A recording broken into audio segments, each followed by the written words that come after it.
تبارك الذي بيده الملك وهو على كل شيء قدير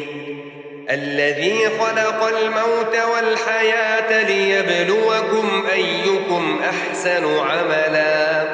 وهو العزيز الغفور الذي خلق 7 سماوات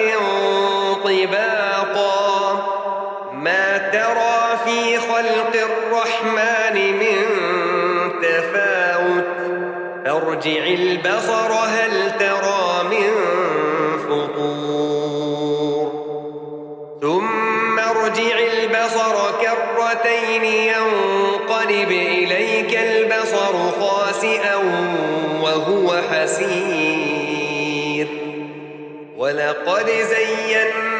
السماء الدنيا بمصابيح وجعلناها رجوما للشياطين وأعتدنا لهم عذاب السعير وللذين كفروا بربهم عذاب جهنم وبئس المصير إذا ألقوا فيها سمعوا لها شهيقا وهي تفور تكاد تميز من الغيظ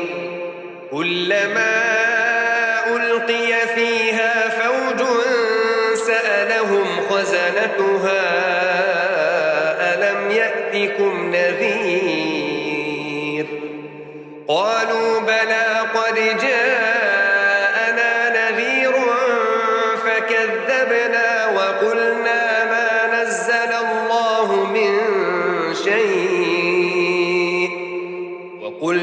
ما نزل الله من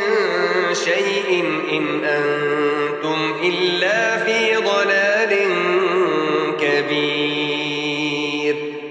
وقالوا لو كنا نسمع أو نعقل ما كنا في أصحاب السعير فاعترفوا بذنبهم فسحقا لأصحاب السعير إن الذين يخشون ربهم بالغيب لهم مغفرة وأجر كبير وأسروا قولكم أو اجهروا به إنه عليم بذات الصدور ألا يعلم من خلق وهو اللطيف الخبير هو الذي جعل لكم الأرض ذلولا فامشوا في مناكبها وكلوا من رزقه وإليه النشور أأمنتم من في السماء أن يخسف بكم الأرض فإذا هي تمور أم أمنتم من في السماء أن يرسل عليكم حاصبا فستعلمون كيف نذير ولقد كذب الذين من قبلهم فكيف كان نكير أولم يروا إلى الطير فوقهم صافات ويقبضن ما يمسكهن إلا الرحمن إنه بكل شيء بصير أمن هذا الذي هو جند لكم ينصركم من دون الرحمن إن الكافرون إلا في غرور أمن هذا الذي يرزقكم إن أمسك رزقه بل لجوا في عتو ونفور أفمن يمشي مكبا على وجهه أهدى أمن يمشي سويا على صراط مستقيم قل هو الذي أنشأكم وجعل لكم السمع والأبصار والأفئدة قليلا ما تشكرون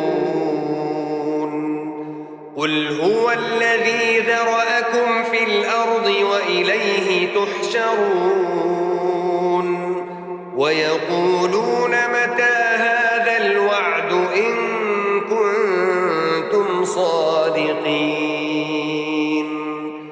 قل إنما العلم عند الله وإنما